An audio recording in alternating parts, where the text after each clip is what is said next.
Last night. Captain? Tell me about it. What's to tell? Go. I'm Roger Ebert, film critic of the Chicago Sun-Times. And I'm Gene Siskel, film critic of the Chicago Tribune. In addition to LadyHawke, we'll also be reviewing Fraternity Vacation. And if you don't know what that film is about, you need help. Later in our show, our regular X-ray segment, we'll take a look at the film career of Richard Gere, and we'll offer some unsolicited advice. But first, Roger begins with a review of Richard Gere's latest film. Our first movie is King David, and this is an expensive, ambitious biblical epic that's completely lacking in any life or imagination or any sense of urgency. It covers the entire life of King David in such a monotone that somehow we're waiting for the highlights. The movie stars Richard Gere in the title role, and Gere is an interesting choice because he's an audacious actor. He's an actor who's known to take chances and willing to take chances, but this time, he and everybody else in this movie seem to have seen too many other Bible movies. They all talk in that awful, quasi-formal, pseudo-profound language that exists only in Bible movies. I don't think anybody then or now really talks like that. And they occupy spaces in this movie that look exactly like a Hollywood set decorator's fantasies. Look at this scene.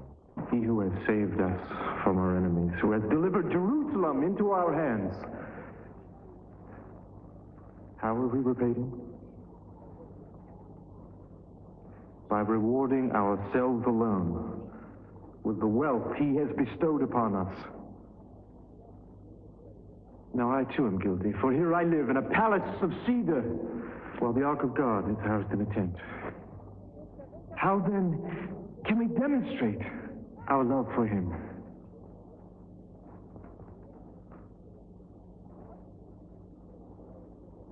I will tell you how.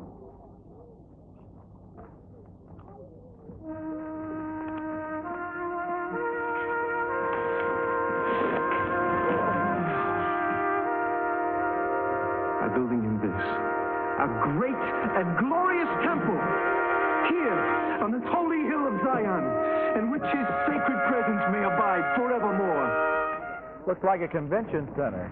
David's two big confrontations in the movie are with Goliath, it turns out to be a disappointment, and this scene with Bathsheba. My lord, I'm married. And yet you have no children. He scorns to lie with me. He refuses even to touch me, except with a whip.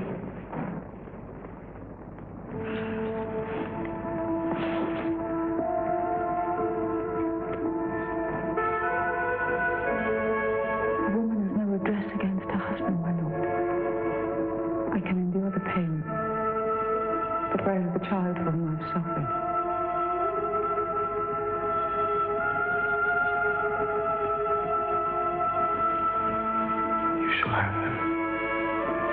No, my lord. Not while my husband lives. You never get the feeling in either one of those scenes that the characters are really living in biblical times. There's nothing there that wouldn't have made Cecil B. DeMille feel right at home. The real story of David in the Old Testament gives you a lot to work with, after all. You've got the gifted leader of one of the many small tribes in the desert. He's trying to bring together a people and get them to live under the law, and you've got sex and you've got murder, as Joseph Heller says in his new novel about David. Those must have been fascinating, complicated men and times, but King David makes them look like the heroes of a Sunday school story.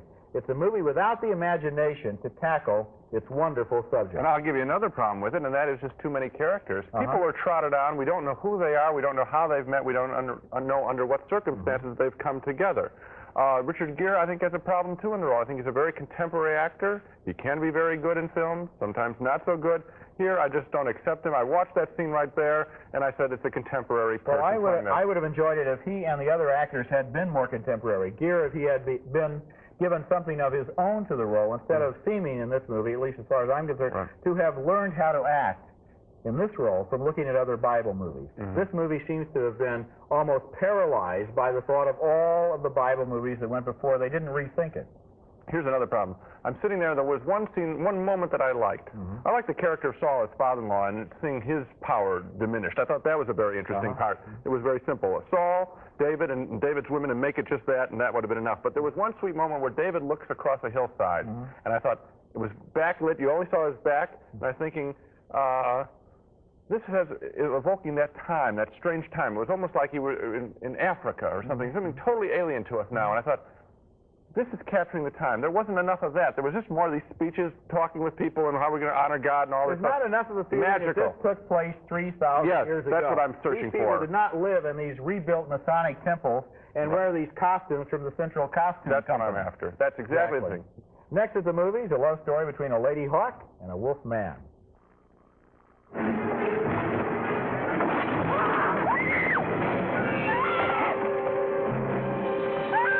The film is LadyHawke, which tries to be two different kinds of films. First, a traditional sword and sorcery romantic fairy tale, and then it also tries to be a hip adventure comedy like Raiders of the Lost Ark. And frankly, I think the film works much better as just a traditional fairy tale. It doesn't need to be contemporary because what a nice classic love story it tells.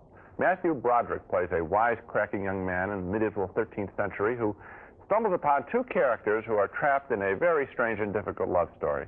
They have been cursed by a wizard, so that the man becomes a wolf by night and the woman becomes a hawk by day. That means they are doomed never to meet as man and woman. That's a good curse. Anyway, here's the scene where Matthew Broderick and the knight, played by Rutger Hauer, meet for the very first time while fleeing from some bad guys. What's going on there? She is becoming a bird and he will not be able to possess her, and that's the first moment that they actually glimpse each other, even though they know that they love each other very much, and that's not the end of the film. That's a really fine, fine scene directed by Richard Donner. This film is quite magical and romantic in moments like that. My only complaint, and it's a small one, but it's consistent throughout the picture, is that I would have taken out all the wisecracking dialogue out of the Matthew Broderick character. To me, his lines mark this story as sort of a 1980s movie, and I wanted to simply lose myself in LadyHawke's magical love story, that beautiful scene we saw right there. Well, I agree with you that the movie it's a wonderful movie. It's a wonderfully photographed movie. There are images in here, and of course, beauty is routine in the movies. You look at a movie, it's well photographed, you say, gee, that's great, but this movie is really over the top in terms of its physical beauty. It's great to look at. So I'm asking myself, do I agree with your objection about Matthew Broderick? And I don't know if I do or not, because Broderick himself as an actor is so ebullient and so up and so happy and so outgoing and cheerful that this dialogue seems to fit his personality, and I'm not sure I would want him to be in the kind of rigid, oh, master, it is now time for you to get on your horse kind of... But that's not fair, because you're saying, okay, I don't want him to be bad. Well, I don't want him to be bad either. I'm just saying that I think maybe because, as you heard me deliver my commentary, you think that I might be onto something. Okay, got that little nod there. It's because I think that this is could be a real classic film. If he just said, all right, let's go with this fully. We don't have to make it so that kids today will love it. But don't you believe that in the 13th century people had a sense of humor and had wisecracks? I'm sure they did, but this was it sounded like Neil Simon matched with a fabulous love story. Okay, well then apart from that, you said it was a small objection. Apart from that, we're agreed it's a really good movie, right? Absolutely. Okay, next at the movies, it's a fraternity vacation with lots of beautiful girls and, of course, at least one nerd. Hi, I'm Yvette. What would you boys like? How about a pitcher and 3 glasses? Like some ID?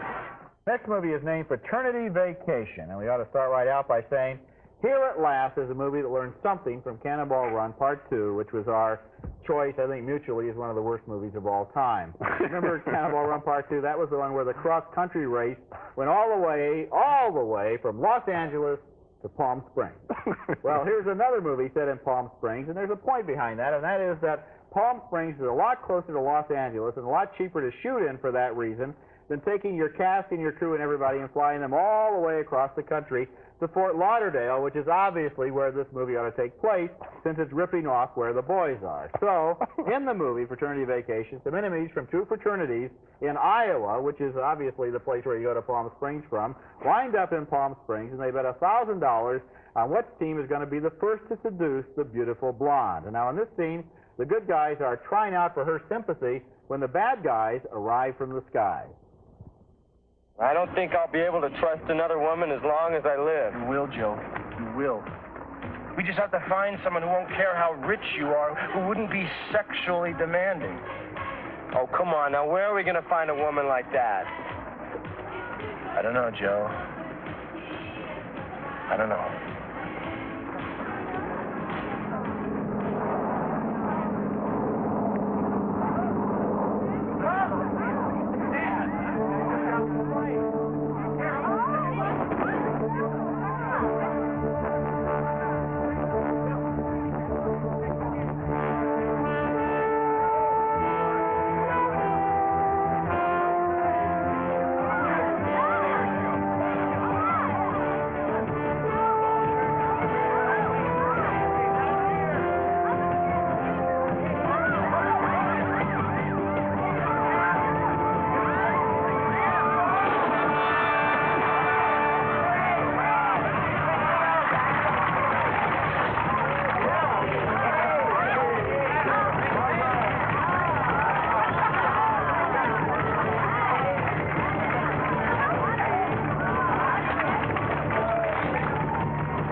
just like triumph of the will. Later in the film, they even subject her to a fake suicide attempt to gain her sympathy.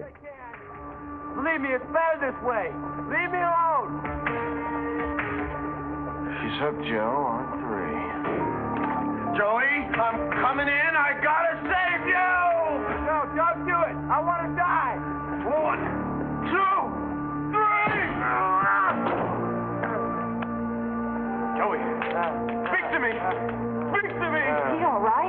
Joey, you're gonna be okay. Is there anything I can do to help?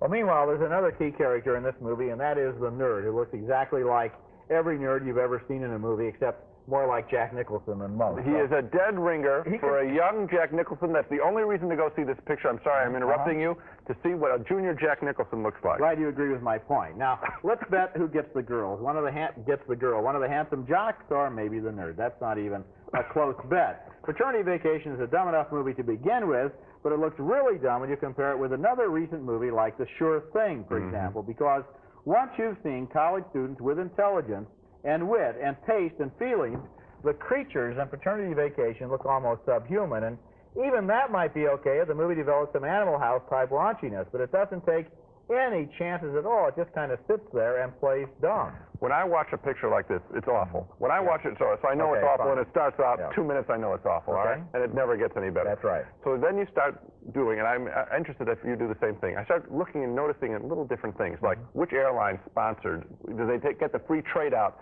And you see at the end of the thing, the film ends with a long shot of these characters, very small, and the big airplane with the name of the airplane across the thing. Oh, that's who paid for this thing.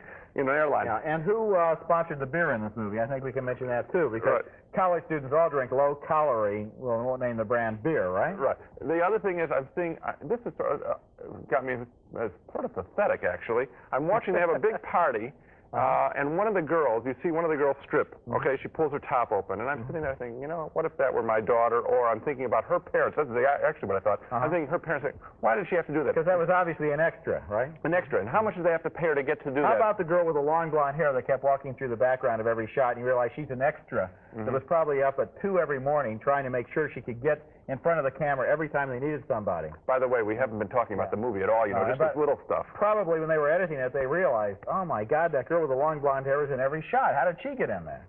But of course, they weren't watching anything in this movie, so needless to say, they missed her. We looked at this movie more carefully than the makers of the film, in my opinion.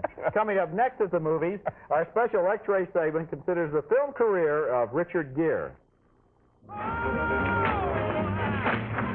How'd you get out so fast, so easy, huh?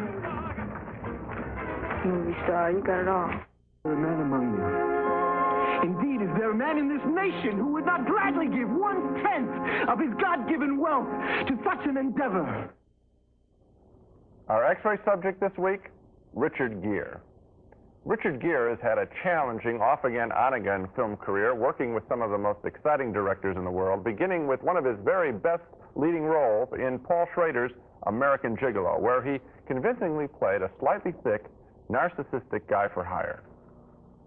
Why did you come on to me? Like I said, I made a mistake. I heard you speaking French.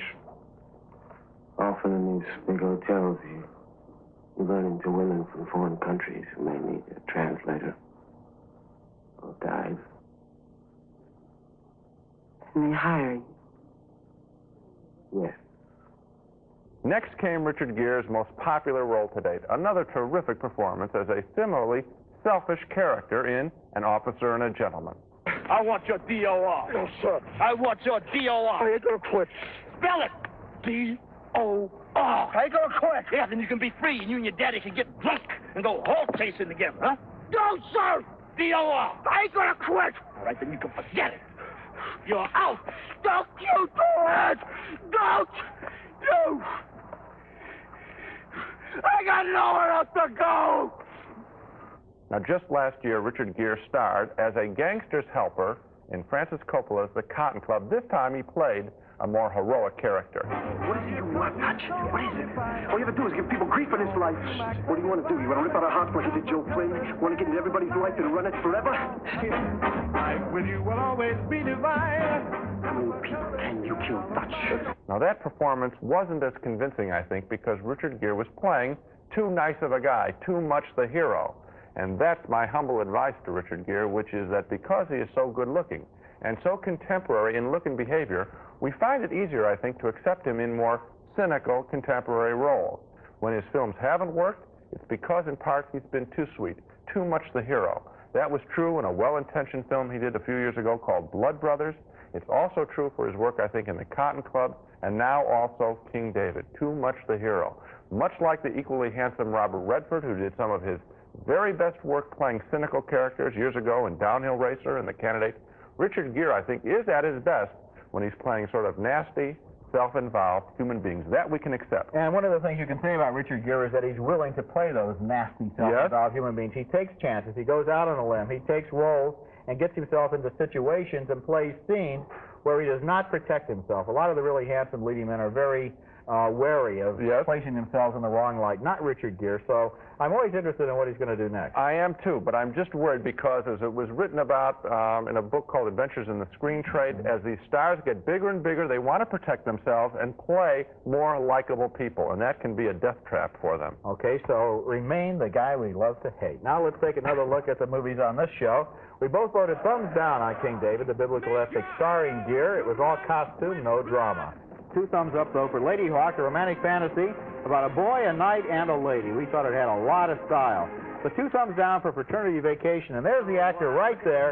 His name is Stephen Jeffries, who looks exactly like young Jack Nicholson, and I would love to see a movie. Now, Nicholson has the clout to do it. Yes. Father and son, those 2 guys. I would like to see Jack Nicholson talk to his son on camera. That would be exciting. That's it for this week. They don't even need a script. Just photograph them sitting on the stairs. Next time, we'll be back with a special review program we're calling Sequels Part 2. Sequels Part 2. We'll take a look at Hollywood's continuing sequel mania by reviewing 4 new old movies, including Porky's Revenge #3 in the series and Friday the 13th Part 5. That's Sequels Part 2.